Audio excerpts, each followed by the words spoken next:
não se trata de alguém de nosso povo. Possivelmente estrangeira, romana, sem dúvida. Antevia sofrimentos e acerbas decepções. Não sabia o irmão das diferenças entre ambos.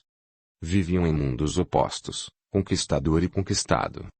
Culturas diversas, níveis sociais diferentes. Olhando o rosto bronzeado do irmão, iluminado por ardente sentimento, os súplices olhos a implorarem compreensão e conivência, decidiu calar, deixando ao tempo o encargo de destruir as ilusões e convocá-lo à razão. Além de tudo, intimamente considerava a improbabilidade de se encontrarem uma vez mais, pois muito chão os separava, e o rapaz sequer sabia como localizá-la. Em uma cidade tão grande, ela se perderia para sempre e ele acabaria olvidando. Então, apaixonar-se-ia por honrada jovem de seu próprio povo, afeita aos costumes e tradições de sua raça, consorciar-se-iam, estabeleceriam numerosa família. O esquecimento terminaria por apagar a encantadora visão, seria um simples sonho juvenil. Sentiu os temores diminuírem. Um encontro fortuito, com remotas chances de se repetir. Para não magoar o irmão, aconselhou-lhe somente paciência e bom senso. Os dias passaram, arrastando-se em meio à saudade. O rapaz não mais mencionou o ocorrido, decepcionado com a reticente acolhida do irmão. Por outro lado, temendo desastrosas consequências, o outro também silenciou, procurando desviar a atenção do jovem para assuntos variados. Não olvidou, contudo, ansioso aguardando nova oportunidade de volver à cidade, em busca do que faltasse na pequenina aldeia. Entregou-se ao trabalho com renovado vigor, talvez entendendo que assim poderia abreviar o tempo da separação. Finalmente, a sonhada viagem. Nas ruas da grande e agitada urbe, em vão a procurou. Praças, jardins, mercados, tendas multicolores de mercadores. Nada. Desesperado, abandonou o bulício da área central, adentrando os simples e humildes arredores. Andando a esmo, viu-se em meio à inesperada multidão, que se comprimia no intuito de escutar um estranho de nobre porte e sugestiva voz. E ali, próxima ao homem, avistou-a. Embevecida, os olhos na surpreendente figura, presa às suas palavras. Súbito aguilhão de ciúmes oprimiu-lhe o coração, ressentindo-se daquele que possuía o poder de despertar as emoções retratadas no fascinado rosto. Desviou os olhos da amada, fixando-os no possível rival, procurando prestar atenção em seu discurso. A voz surpreendentemente suave e incisiva espalhava-se pela praça. Falava de um reino em outro mundo, onde os bens materiais não constituíam o mais importante, no qual a criatura valia por suas qualidades e pelo amor. Conclamava a multidão a exercitar a caridade, a resignação, a solidariedade, a pureza de sentimentos. As pacificadoras colocações atingiram-no de forma intensa e profunda, arrancando-lhe lágrimas dos olhos. A emoção envolveu-o gradativa e avassaladoramente, em ondas, até que todo o seu ser vibrasse em uníssono com as ideias do estranho. Trêmulo, fitava aquele homem e a mulher amada, pois impossível excluí-la, porquanto a moça estava ao lado dele, visivelmente encantada com o falar do desconhecido, expressando nos cândidos olhos o mesmo arrebatamento que o envolvia. Como que impulsionado por forças alheias à sua vontade, sentiu-se movimentar em direção ao profeta, movendo-se lenta e silenciosamente em meio à multidão sempre atento às palavras que tomavam conta do largo. Após a preleção, de imediato cercaram-no. Doentes, sofredores, desesperançados, possessos. Para seu espanto, presenciou criaturas devotas em amarras, revolvendo-se ao solo, urrando e blasfemando, acalmarem-se ao som amoroso e firme de sua fala, abandonando as alucinadas demonstrações de insânia, reerguendo-se em inimaginável equilíbrio. Muletas ao chão, desprezadas e inúteis, membros sádios, risos de euforia, hosanas. Consolação e amor. Feridas fechando-se ao toque de suas mãos, os tecidos refeitos, as lágrimas estanques. Quando os olhos dos jovens se encontraram, ambos tiveram a sensação de que já se conheciam. Júlia, a doce Júlia. O sorriso dela habilitou a indagar sobre o singular homem. Soube então que muitos o chamavam mestre, outros, Jesus. O pôr do sol encontrou-os acomodados em um dos toscos bancos que ladeavam a praça. A moça contara-lhe coisas incríveis a respeito de Jesus. Onde o conheceste, Júlia? Pelos servos da casa de meu pai. Ele chegou à cidade há dias. Percebi o alvoroço, decorrente das histórias que o precediam, espalhadas sobremaneira entre os humildes e sofredores. Considero-me feliz, nada me falta em termos materiais, sou mimada, mas ainda assim deixei-me fascinar pelas narrativas, comparando-as aos contos desfiados na hora de dormir, quando criança. Meu pai costumava entremear histórias infantis com relatos que versavam sobre lutas e conquistas em exóticas e longínquas terras.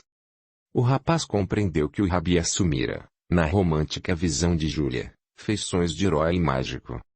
Maravilhanda, insisti junto a meu pai, solicitando permissão para ir ao encontro do tal Jesus, cientificando-me de seus miraculosos poderes. Ele não gostou nada. Embora descontente, prevendo charlatanismo e escusos interesses, o romano acabara por aceder aos reiterados rogos da filha, desde que devidamente resguardada pela presença da serva de confiança, aquela que lhe fora ama de leite quando a mãezinha falecera, em único e difícil trabalho de parto.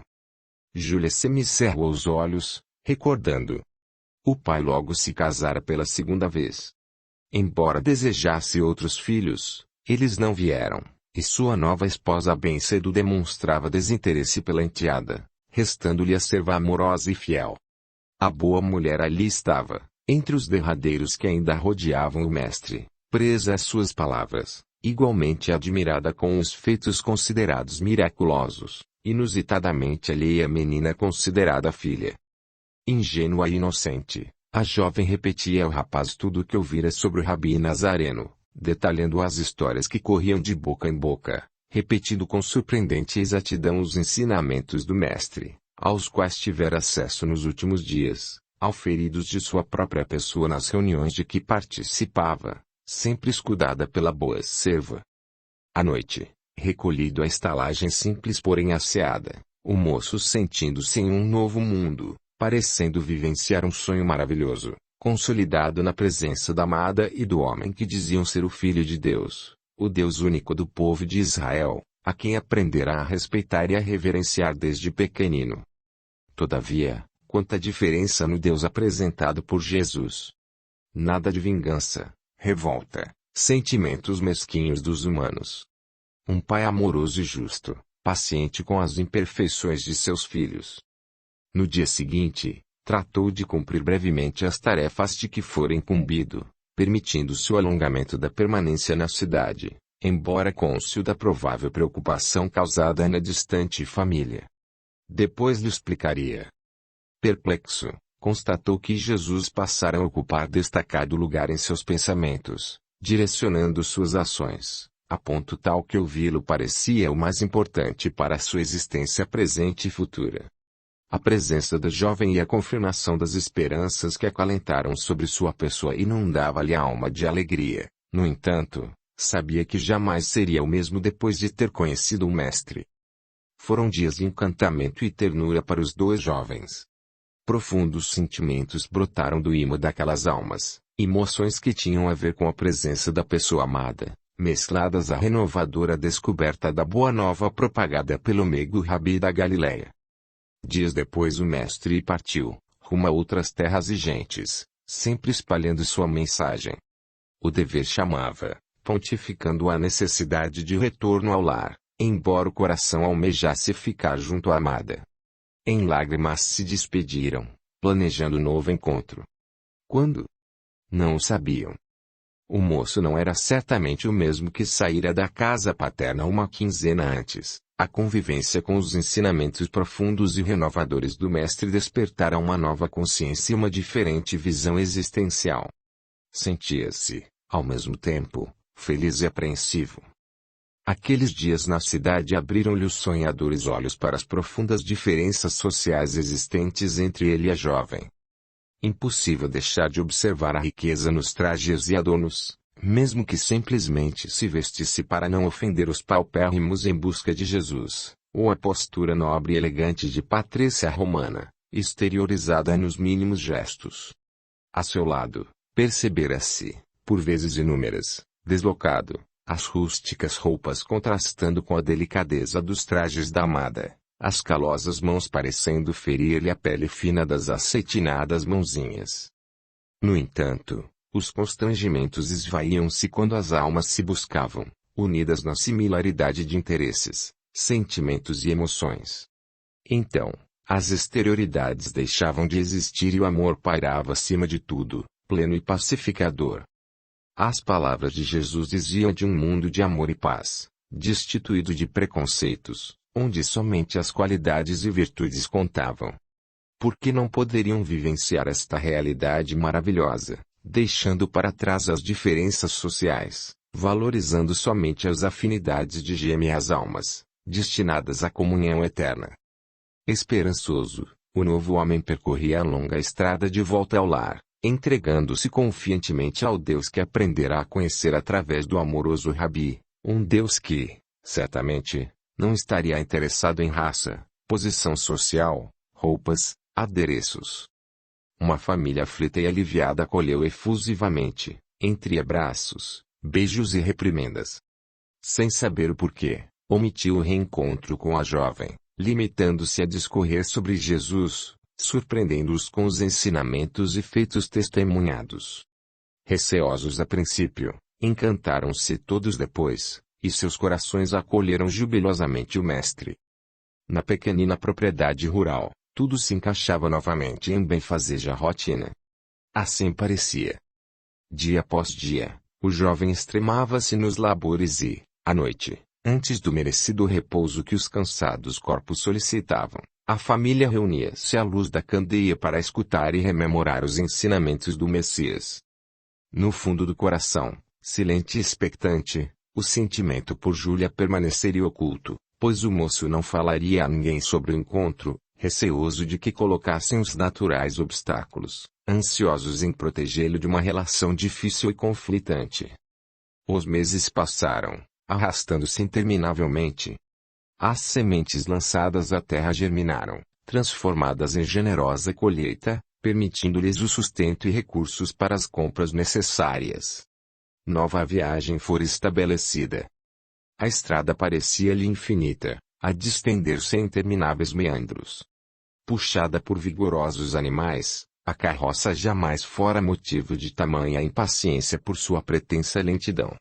Controlava-se para não instigar as pobres alimárias ao galope além de suas forças, respeitando-lhes a integridade física.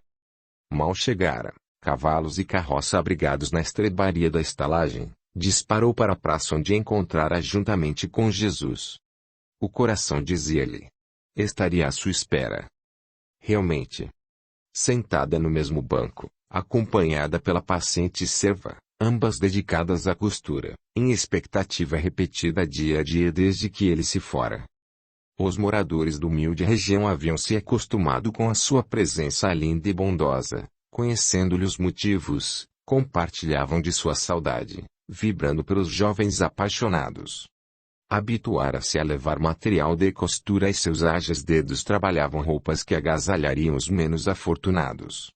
Os pequeninos, atraídos inicialmente pela novidade, encantados com sua formosura, conquistados pela gentileza extrema em seus gestos calmos e amorosos, acabaram por aderir incondicionalmente ao fascínio do divino mestre, presente nas histórias que a menina contava sobre o homem que um dia chegara àquela cidade e, ao partir, deixara um indelével rastro de luz. Mãos entrelaçadas, as doces e ternas palavras da moça diziam de esperanças e temores. Sobressaltado, o rapaz observou-lhe os olhos azuis toldados pelo pranto. Júlia. A família, em especial o pai, importante representante do poderio romano nas conquistadas terras da Palestina, exigia seu enlace com o jovem patrício de importante e rica família. Que poderei fazer, meu Deus? Meu pai é amoroso, probo. Sempre esteve ao meu lado, jamais permitiu que seu cargo me colocasse em segundo plano. Mas é um romano. Considera-se certo em sua pretensão de me arrumar o esposo mais conveniente, de acordo com as suas ideias. Audiolivro realizado pelo canal Surya Chand Audiobook.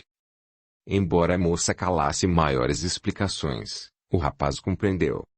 Júlia sabia perfeitamente que, perante a sociedade romana, ciosa de seus costumes, orgulhosa de sua pertença à supremacia racial, repleta de preconceitos e hipocrisias, ela cobriria o pai de opróbrio, desferindo-lhe terrível golpe ao se recusar ao ajustado casamento, ainda mais para se unir a um judeu, pessoa do povo, sem qualificações maiores, de condições financeiras humílimas. Ao mesmo tempo, embora reconhecesse as qualidades morais do homem a quem seu pai a destinara e respeitasse as razões paternas, percebia que o seu coração jamais bateria por homem algum com emoção sentida pelo jovem, a quem imediatamente amara, no instante em que seus olhos haviam se encontrado naquela mesma praça. Que fazer?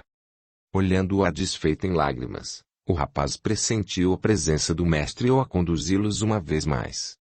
Por mais difícil que fosse a correta opção, não havia como fugir. Paciência, resignação, tolerância, amor, renúncia. Renúncia. Docemente a consolou, concitando-a a depositar nas mãos do Deus que Jesus lhes revelara, plano de amor e justiça, seus sonhos de felicidade. Júlia. Jamais conseguiremos nos esquivar das malhas do dinheiro e do poder.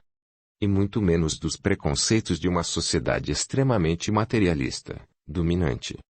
Caso resolvamos enfrentar tudo e todos, muitos sairão feridos. Os maiores prejudicados serão os meus familiares, pois seu pai, poderoso dignatário, duramente afrontado com a rebeldia da filha única, consumir-se-á em ódio e decepção, estendendo seu rancor àqueles que julgar coniventes. Por instantes, uma vontade imensa de levá-la para a propriedade da família silenciou o jovem. Depois, reunindo forças, o peito dilacerado pela dor da iminente perda prosseguiu. Que será da servidosa e querida, que lhe foi praticamente uma mãe? E os pobrezinhos deste lugar, não seriam penalizados também? Já não lhes basta a cota de privações pelas quais passam? Júlia entendeu que pensavam da mesma forma. Aquela constituía a realidade. Qualquer outro raciocínio resvalaria para o campo das ilusões. Como, em nome de uma felicidade própria adstrita à existência presente, colocar lágrimas e dor na vida dos que amavam e respeitavam. Renúncia. Aquele foi o último encontro dos jovens. O moço soube, tempos após, por intermédio de solícita e sigilosa mensagem da leal e amorosa serva de Júlia, que ela havia se casado com o homem imposto por seu pai. Uniam-se, assim, na pessoa de seus únicos filhos, riquezas e patrimônios de duas importantes famílias romanas, ainda que à custa de muitas lágrimas. Uma noiva pálida e desfigurada, em níveis trajes bordados em prata, os negros cabelos entrelaçados com fitas e pérolas e protegidos por diáfanos véus, uniu-se ao jovem digno e bom, porém não amado. Resignada, olhos pesados de tanto chorar, sempre baixos para ocultar a dor que lhe ia na alma sensível, recebeu os cumprimentos que lhe pareciam tortura infinda. Silenciosa e humilde acompanhou o esposo à rica casa que lhe seria lar até o fim de seus dias, engalanada com flores e sedas para receber os jovens nubentes. Foi-lhe esposa fiel e compreensiva durante toda a existência, devotando ao companheiro carinho e respeito, recebendo com extremado amor os inúmeros filhos, transmitindo-lhes, às escondidas, a doutrina do mestre amado, pois haviam-no condenado e crucificado em infamante madeiro, considerando o traidor dos interesses dos povos romano e judeu. Jamais a linda Patrícia compreendeu, em toda a sua extensão, o duplo sentimento de perda. Doía-lhe saber que nunca mais veria a figura terna e bela de Jesus, as palavras derramando-se de seus lábios como bálsamo confortador das dores e desesperanças do mundo. E, em seu coração, guardava-o como preciosa lembrança vivenciada a cada dia no contacto com as demais pessoas. Ouvindo, conhecera o amor em todas as suas acepções. Sua imagem mesclava-se à do homem amado. Estranhamente, embora Jesus e o jovem não estivessem a seu lado em física presença, Nunca os considerou ausentes, habitavam-lhe os sonhos, quando o corpo que ela fatigava em labores de auxílio ao próximo buscava o leito. Neles, Jesus se apresentava com o mesmo sorriso e palavras de infinita ternura. Ou ela percorria lugares de excepcional beleza, amplos templos de alvinetentes mármores a se alçarem aos céus, em companhia de outros e do homem amado, estudando os ensinamentos do Mestre. Acordava com uma sensação de doce saudade, o espírito ansiando pela permanência nas magníficas paragens espirituais. Então, as vozes claras e os risos dos filhos recordavam-lhe a tarefa a desempenhar na terra. Encontrara a Jesus nos sofredores que a buscavam, como que atraídos por invisível luz, inexplicavelmente direcionados a ela. O esposo, embora inicialmente contrafeito e intrigado com tais práticas caritativas, normalmente inusitadas entre as ricas e fúteis senhoras romanas, acabara por acatá-las, respeitando o que chamava de esquisitices em ajudar esse povo doente e maltrapilho.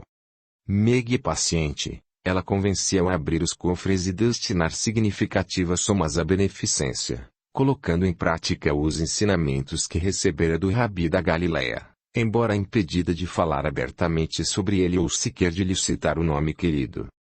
A morte veio encontrá-la sempre serena, suave claridade a envolvê-la, nimbando-lhe os alvos cabelos, cercada por filhos e netos, amparada pelo esposo, que então já aceitara o Mestre em seu coração, auxiliando-a em sua obra por anos e anos, amparando os pequeninos e desvalidos. Quanto ao moço judeu, as notícias referentes ao casamento da amada somente reforçaram os amargos pressentimentos que lhe angustiavam a alma há muitos dias. Os tempos iniciais de dor e lágrimas sucederam-se por dias repletos de resignação. Os ensinamentos de Jesus estavam nitidores em sua mente e norteavam-lhe os dolorosos passos na senda da renúncia. Olhando a família feliz e protegida dos desmandos do mundo, liberta da influência nefasta e talvez fatal que a parentela de sua bem-amada certamente sobre ela exerceria, caso houvessem assumido o sentimento que os planificava, jamais duvidou de que haviam tomado a decisão acertada, aquela determinada pelo dever. Com o casamento dos irmãos e o súbito desencarne dos pais, ocasionado por insidiosa e fatal febre, o moço sentiu-se livre para a concretização de algo há muito almejado no recôndito de seu coração. Certa manhã, com a aquiescência e bênçãos dos familiares, alforje aos ombros, partiu no encalço do Mestre, intentando encontrá-lo e se juntar aos que o acompanhavam, colhendo de seus lábios as lições que lhe complementariam a educação espiritual. Ao anoitecer de nublado dia, encontrou Jesus alojado em casinha simples e asseada, ao abrigo da chuva que ameaçava descer dos céus. As candeias formavam um túnel de luz à frente da porta, clareando parte do caminho. Ao penetrar na faixa iluminada, sentiu-se todo envolto em balsâmica claridade, que com certeza não viria somente do lume deposto sobre a rústica tábua ou pendurado ao teto. O Mestre encontrava-se em pé, ao lado da mesa, falando aos poucos que o buscavam naquela tempestuosa noite. Suas palavras tinham o mesmo doce encanto da primeira vez. Expectante, apoiou-se à porta, cansado, faminto, só. Jesus sorriu-lhe bondosamente, acenando para que entrasse, estendendo-lhe generoso pedaço do pão que estava sobre alvos panos. Pão do corpo e da alma. Acerenou-se. Finalmente havia encontrado o seguro porto pelo qual sua alma ansiava. De cidade em cidade, pelas aldeias, vilas, montes e areias, seguiu-o, bebendo de sua sabedoria, compartilhando de seu amor. Mentalmente anotava seus ensinamentos e exemplos, como se estivesse a registrar em enorme papiro mental um livro imaginário, todavia concreto. Teria que repetir tudo aquilo no momento oportuno e o faria fielmente. Quando o crucificaram, os escudos e espadas dos soldados romanos impediram-no de aproximar-se do Mestre e amado.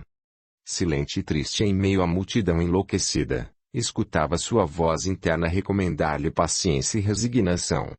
Seria mais útil vivo, onde ele entenderia. Como o Mestre, soubesse calar e aceitar.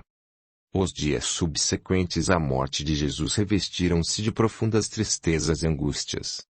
Aqueles que haviam sido seus discípulos diretos encerraram-se em desconhecidos abrigos, momentaneamente acovardados diante da intensidade das emoções desencadeadas pelo martírio do amigo.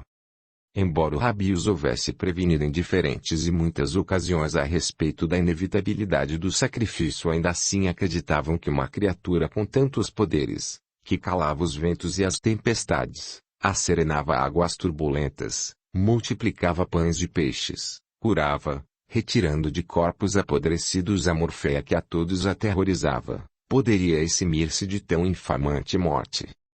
Assim, os questionamentos atribulavam-nos. Deus, que faremos agora? Como encararemos o povo? E a saudade, meu Deus? Saudade da companhia do Rabi, sempre sereno e bem disposto. De suas risadas, de suas lições coerentes e amorosas, de suas histórias. E o sonho que cada discípulo secretamente ainda acalentava. Sobrepujar os conquistadores, devolvendo ao povo judeu o controle de seus destinos e a supremacia de sua crença em um Deus único e onipotente. O mundo parecia ruir-lhes aos pés. Dúvidas naturais e pressentidas pelo Mestre insinuavam-se. Cumprir-se-iam as profecias de Jesus ou ele se perderia no tempo, sua lembrança desvanecendo-se pouco a pouco, até que nada mais restasse. O rapaz em vão procurou pelos companheiros de Jesus. Dentro do seu coração, uma certeza. Ele voltaria, pois assim dissera inúmeras vezes. Ele realmente voltou. Muitos o viram, partilhando inesquecíveis e derradeiros dias e noites com o Mestre, aprendendo, preparando-se para a árdua tarefa de difusão da Boa Nova. Quando finalmente partiu, deixou a sublime convicção de que sempre com eles estaria, apesar da barreira física separá-los. Fortalecidos pelo sofrimento e duras experiências, perseverando, resistindo à desesperança, construindo a fé sólida e indestrutível que remove montanhas, caindo e reerguendo, prosseguiram seus discípulos, não mais 12, e sim muitos, anônimos em sua maioria, mas igualmente amados. Anos depois, e inóspito trecho da mesma estrada que o rapaz percorrera quando jovem e cheio de sonhos, erguia-se humilde moradia, que se transformara em asseada e rústica pousada para viajantes e desabrigados. A construção singela destacava-se como oásis no deserto. Em meio à ressequida vegetação, inseria-se na paisagem amarelada como rutilante esmeralda entre os calhaus do rio. Surpreendentemente, as rochas haviam permitido que pujante fonte de águas jorrasse de suas entranhas, em jatos gélidos e cristalinos, caprichosamente represados em pequena barragem, onde humanos e animais se matavam à sede. Frondosas árvores rodeavam o bucólico e surpreendente local, deitando generosa e fresca sombra, protegendo do calor imenso as flores que vicejavam, formando coloridos e perfumosos tapetes estendidos pelas ribanceiras. Toscos bancos convidavam ao repouso e à reflexão. Modesta, a casa de brancas paredes, com seus quartos voltados para as floridas escarpas, rodeada pela vegetação luxuriante, representava inesperado refrigério às almas em sofrimento. Muitas vezes, abastados viajores, surpreendidos pelas tempestades ou pelo cansaço, dela se aproximavam cautelosamente, atraídos pelo lume que parecia brilhar com maior intensidade em seu interior. Então, lado a lado com os necessitados, serviam-se de frugal e saboroso repasto, sentindo a paz que acalmava o coração, revigorando a alma exausta dos embates do mundo. Após a ceia, um homem de serenas e bondosas feições falava invariavelmente sobre o Nazareno. Alguns nunca haviam ouvido mencionar o nome do Rabi, afeitos que estavam somente às coisas da terra, desligados da verdadeira essência do ser. Muitos o conheceram e o aceitaram naquela sala. Os providos de recursos, ao sair, não raro deixavam generosa espórtula, que o homem rapidamente transformava em providenciais víveres para seus infortunados. Pão do corpo e da alma.